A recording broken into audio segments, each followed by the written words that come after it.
21 orang hilang saat naik gunung. Di manakah mereka? Seorang paman, sebut saja namanya Nanto, dia kaya raya, mengajak anggota keluarga dan kerabatnya untuk ikut naik gunung, merayakan ulang tahun pernikahannya. Paman itu memang hobi naik gunung. Begitu juga dengan keponakannya. Sebut saja namanya Ardin dan Anto. Saat akan naik gunung, sebenarnya mereka ragu karena baru sadar kalau ternyata anggota berjumlah ganjil. Tapi paman Nanto bilang itu hanya mitos. Maka Ardin dan Anto akhirnya setuju tetap naik. Begitu juga yang lain. Barisan paralel dibuat, Anto sebagai leader dan Nanto sebagai sweeper. Mereka berjalan menuju pos 1 dengan sangat bersemangat. Paman Nanto meminta mereka mulai berhitung. Saat berhitung, ada yang aneh. Karena jumlah bukan 21 anggota, tapi 22. Jam 6 sore, mereka sampai di pos 4. Lalu memutuskan untuk mendirikan tenda di sana. Beberapa orang perempuan memasak, yang lelaki mendirikan tenda. Setelah masakan jadi, mereka mengambil makanan dengan alat makan yang disiapkan Ardin.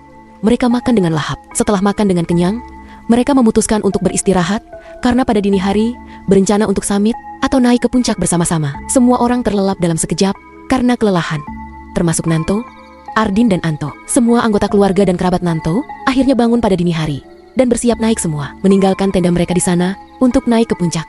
Tidak butuh waktu lama untuk sampai puncak dari pos 4. Maka ketika mereka sampai puncak, tepat saat matahari terbit, mereka semua tersenyum bahagia. Setelah beberapa lama di puncak gunung, Nanto meminta semua keluarga dan kerabatnya untuk bersiap turun agar tidak terlalu siang. Semua orang bersiap. Tapi saat akan berjalan, satu persatu anggota keluarga dan kerabatnya tiba-tiba bantuk yang mengeluarkan cairan merah. Lalu semuanya jatuh pingsan. Nanto panik dan bingung dengan kejadian ini. Yang tersisa hanya Ardin, paman Nanto, dan juga Anto. Paman Nanto mendekati semua anggota keluarga yang jatuh pingsan. Tapi ternyata mereka tak pingsan.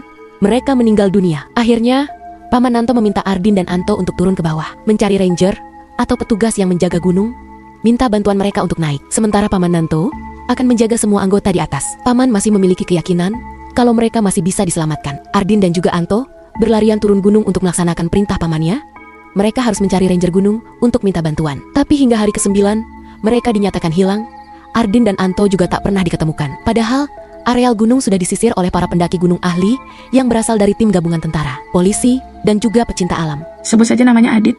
Dia hendak naik gunung bersama beberapa orang teman. Tapi melihat kerumunan massa dan juga tim SAR, dia tidak jadi naik gunung dan bertanya, ada apa hingga banyak orang di sini? Salah satu tim SAR berkata, kalau ada 21 orang hilang di gunung, dan ini sudah 9 hari pencarian. Adit yang memiliki ilmu batin, akhirnya ikut pencarian. Dia tidak naik bersama tim SAR, dia naik sendiri pada jalur lain. Saat berjalan itu, dia bertemu dengan ruh anak kecil yang sedang bermain. Adit memberikannya satu kuntum kembang 7 rupa.